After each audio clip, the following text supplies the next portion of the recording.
Good morning. It's Tuesday, December 27th, and I did a thing.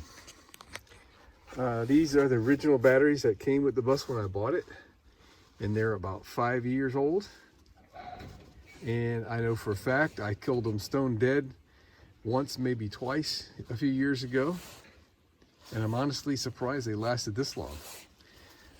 The other day, I cranked up the bus just to air up the tanks, and the check engine light came on. I looked up the code and it said low voltage at the engine.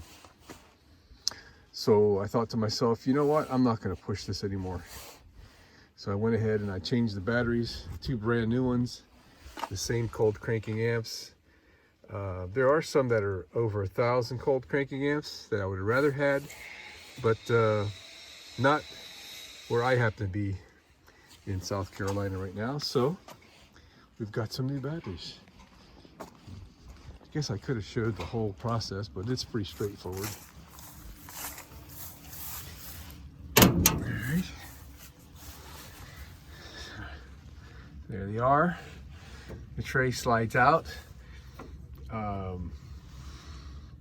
Wire brush all the contacts so they're nice shiny lead, and also on the bottom of the terminals I put a little bit of grease on there just to prevent corrosion at the terminals, that is.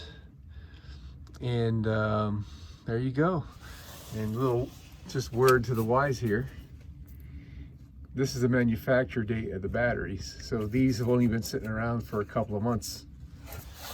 The first auto parts store I went to, they were already 8 months old on the date code, according to the date code. So I passed those guys up. Got these at AutoZone, about $300 for the 2 batteries, and we're going to return the other 2 for core charges, maybe today.